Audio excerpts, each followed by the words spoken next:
Hello, everybody, and thank you for tuning in to the Liberty Report. As you can tell, Dr. Paul is not with us today. He's still traveling. He will be back tomorrow. So I thought I would do just a quick little briefing on something that I had noticed in the news, something that originally caught my attention on Target Liberty, which is a very good website.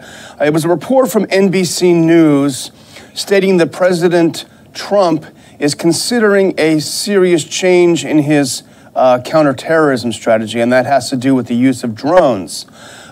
President Obama, in the latter half of his presidency, started to curtail particularly the CIA's drone program.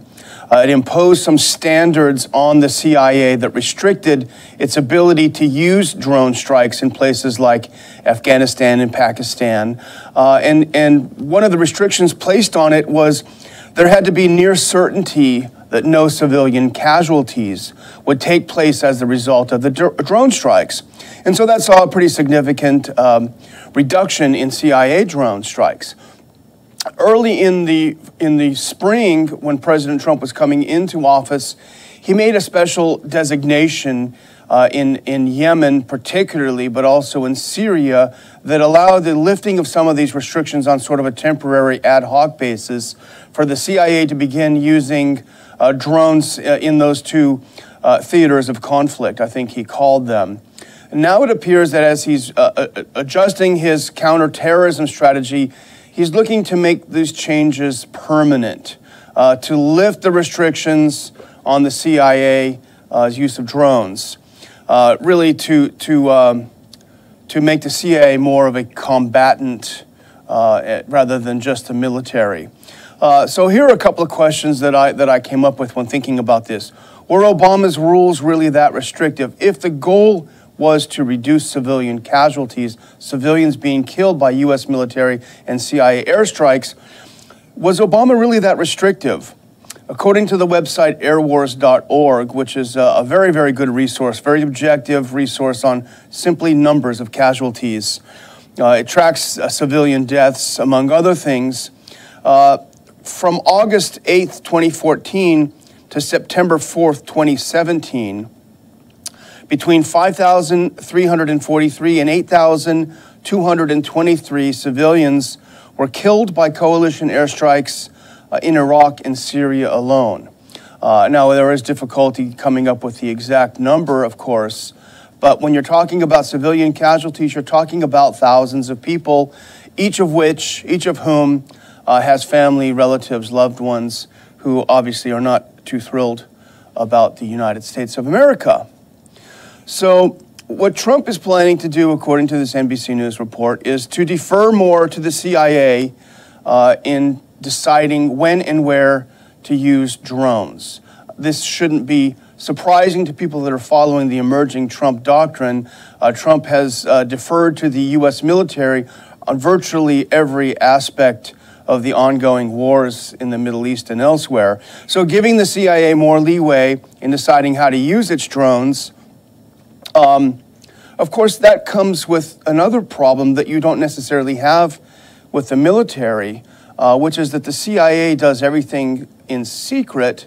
What little accountability there is in U.S. military strikes, there is that much less when you're dealing with CIA strikes. So the American public will simply never know what's being done in its name in places like Pakistan, Afghanistan, Yemen, etc.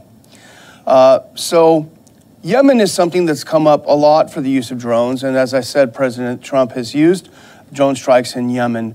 But in Yemen and elsewhere, the question is, what are the U.S. foreign policy goals in these wars?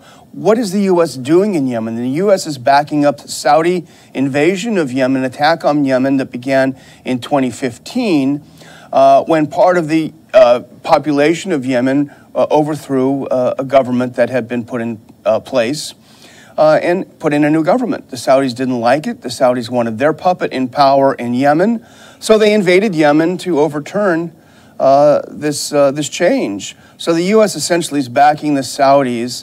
They claim that they're fighting al-Qaeda in Yemen, which is absolutely untrue, because the Houthis, which is the group that overthrew the president in 2015, are also enemies of al-Qaeda. So the U.S. is fighting the enemies of al-Qaeda in Yemen.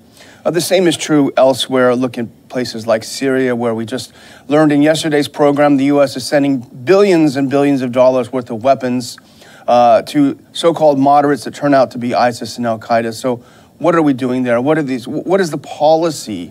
What is the objective for the U.S. foreign policy in these areas?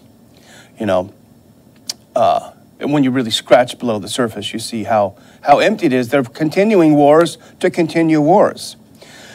The other issue with the use of drones, the increasing use of drones that we suspect may be coming from President Trump, is the issue of rules of engagement.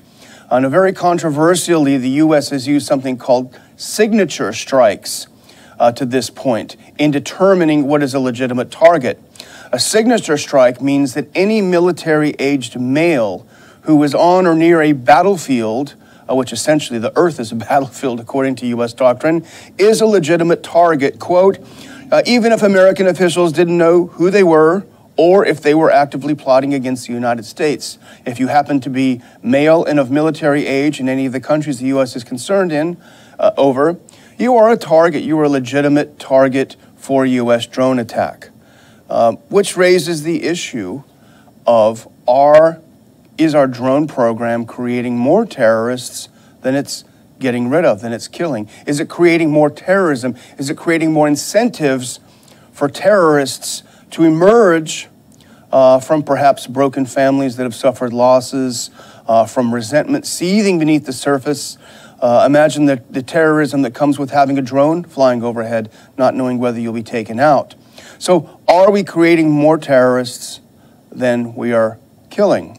According to a study done by the Intercept publication, there's a period in Afghanistan, a 5-month period, where nearly 90% of the people killed by U.S. drone strikes were civilians. In other words, there were no reason to be killed. There was no reason to be engaged. They were going about their lives. There really is, when you talk about military experts, experts in policy, when they discuss the issue of drones, there's quite a bit on our side, which is we should not be using drones. General Stanley McChrystal, who was in charge of the surge in Afghanistan and who saw the battlefield in Afghanistan very closely, here's what he had to say about the use of drones, and I think it's very enlightening. What scares me about drone strikes is how they are perceived around the world. The resentment created by American use of unmanned strikes is much greater than the average American appreciates. They are hated on a visceral level, even by people who have never seen one or seen the effects of one. Let that sink in for a second. Back in 2015, former U.S. Air Force officers sent a letter to President Obama with their concerns over the drone program. And they were represented by Jesselyn Radek, who, by the way, was a speaker at our recent Ron Paul Institute conference and who was absolutely terrific. She represents whistleblowers, and she represented these four. And they argued in their letter to the president that the U.S. drone strikes fuel the feelings of hatred that ignited terrorism and groups like ISIS, while also serving as a fundamental recruitment tool similar to Guantanamo Bay. General Michael Flynn is also on record discussing the fact that the use of drones creates more terrorism than it solves. He said, when you drop a bomb from a drone, you're going to cause more damage than you're going to cause good. So why is it that President Trump is deciding to unleash the CIA's weapons of war in places like Afghanistan, perhaps Pakistan? That seems to be on the radar screen. Yemen. Why is it? It's because he has deferred to the generals. He has deferred to the CIA. He has deferred to the people around him increasingly who see war as the only option. But is he really making us safer? Is creating more terrorists overseas something that we want? We just saw attacks in London recently of carried out by an Iraqi, bitter at, no doubt, the foreign policy of the UK. It doesn't excuse the action, but are we creating terrorism by fighting terrorism? That is the question. The other issue, and I would encourage any of our viewers who have not seen it yet, and I've said this before, there's a fantastic film called National Bird. It also stars Jesselyn Radek. And it's about the U.S. drone program. It's about the thousands of people, civilians, who are killed. And it's also particularly about drone operators, people who sit in offices in Nevada and New Mexico. And they make a decision based on a camera looking down at a group of people. They make a decision on whether these people will live to see another day or whether they'll be annihilated right then and there. And it's an awesome responsibility on an individual who doesn't know anything about the country, very, very little. And you see the people that are in National Bird, the people that are operating these drones, that are making decisions, are young people. A lot of them are, I would say, victims of the poverty draft, where the military really is the only option for them. They're not prepared for the situation that they find themselves in. They're not prepared to be making decisions on hundreds of people killed, maybe even 1,000 people killed. And what is happening, and as the movie traces several of these, you're having an enormous amount of what Peter Van Buren, one of my favorite observers on this issue, calls moral injury. The harm that comes through essentially the soul of a person when they participate in something they come to realize is morally wrong. So you have a high rate of suicide among drone pilots and people that make decisions on drone, a high rate of alcoholism, of drug abuse, similar to what you see of people in the battlefield happening to people who are sitting in an office somewhere deciding on life or death. So all in all, the drone program is a grotesque miscarriage of justice. The U.S. government acts as judge and jury and executioner all in one, with no evidence presented that the victims are terrorists or not. It's counterproductive.